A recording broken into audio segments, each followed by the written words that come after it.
வணக்கம். ஸ்டாலினுக்கு எதிராக ரகசிய ஆவணங்களை தயார் செய்யும் முதல்வர் விஜய். நண்பர்களே, இந்த வீடியோவிற்கு ஒரே ஒரு லைக் மற்றும் சப்ஸ்கிரைப் பண்ணிருங்க. திராவிட முன்னேற்ற கழகத்தின் தலைவர் ஸ்டாலின் அவர்கள் மீண்டும் ஆட்சி அதிகாரத்திற்கு வரக்கூடாது என்பதில் முதன்மையாக முதல்வர் விஜய் அவர்கள் செயல்படுகிறார். நடைபெறக்கூடிய இடைத்தேர்தல் 5 தொகுதிகளுக்கான இடைத்தேர்தலிலும் திமுக டெபாசிட்டை இழக்க வேண்டும். இன்னும் 2 மாதங்களில் இந்த இடைத்தேர்தல் நடைபெறுகிறது. இதற்கு முன்பாக ஸ்டாலின் அவர்கள் செய்த அனைத்து முறைகேடுகளையும் ஆதாரத்துடன் ஆவணமாக பொதுவெளியில் வெளியிட்டால் நிச்சயம் மக்கள் திமுகவின் மீது கடுமையான கோபத்தில் செயல்படும். காரணம், தமிழ்நாட்டை பொறுத்தளவிற்கு யாரையும் சாதாரணமாக தமிழக மக்கள் நினைக்க மாட்டார்கள். எந்த ஒரு ஊழல் பின்புலமும் இல்லாமல் தான் திமுகவை எதிர்த்து தமிழகத்தில் ஆட்சியே அமைத்துள்ளது முதல்வர் விஜய் அவர்களது அரசாங்கம். ஆனால் திமுகவோ ஊழல் பற்றி அவர்கள் நியாயப்படுத்த முடியாது. ஏனென்றால் திமுகவின் மாஜி அமைச்சர்கள் முதல் தற்பொழுது இருக்கக்கூடிய முக்கியமான எம்பிக்கள் வரைக்கும் அனைவரும் ஊழல்வாதிகள்தான் என்பதை நீதிமன்றமே பலமுறை கூறியுள்ளது.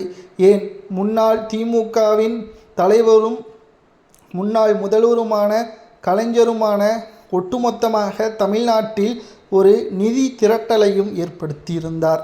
அது எதற்காக தெரியுமா? விசாரணை கமிஷன் கலைஞர் மீது போடப்பட்ட பொழுது அதனை சமாளிப்பதற்கு மக்கள் நிதி தர வேண்டும் என்று கூறியதுதான்.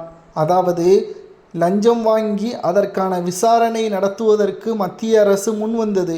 விசாரணைக்கு பணம் செலவழிப்பதற்கு கூட அவரது லஞ்ச பணத்தை எடுக்க மாட்டாராம். மக்களிடம்தான் அதை திரள் நிதியாக பெற்று வசூல் செய்து அந்த விசாரணையையும் அவர் எதிர்கொண்டார்.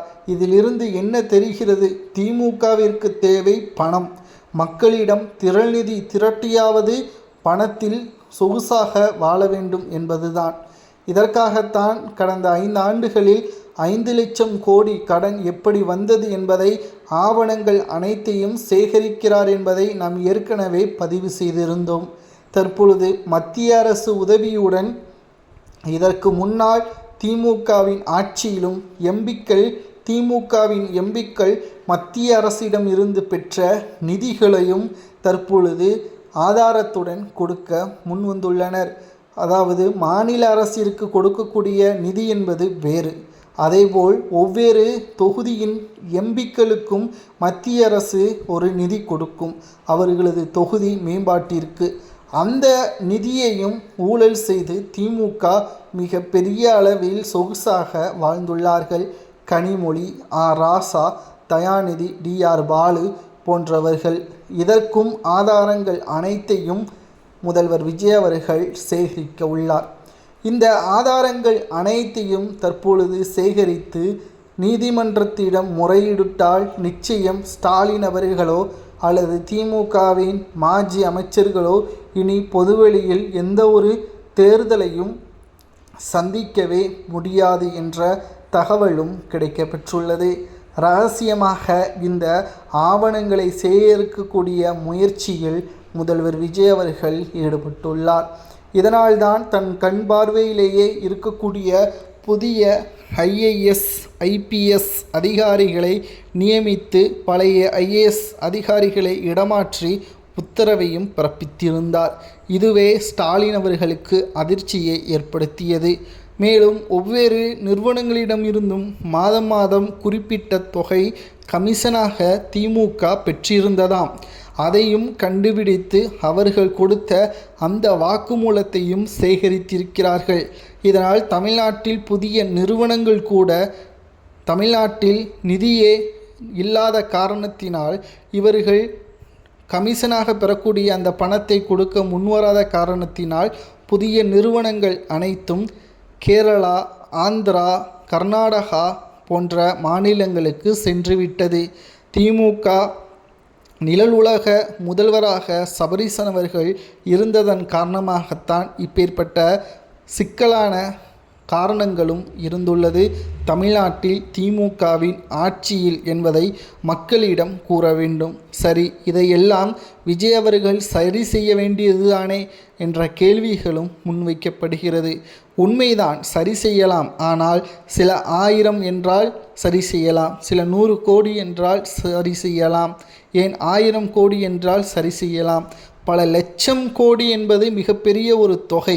அதை தனி மனிதனாக முதல் 1 மாதத்திலேயே சரி செய்ய சொன்னால் எப்படி செய்ய முடியும் என்ற கேள்விகளும் முன்வைக்கப்பட்டு வருகிறதா?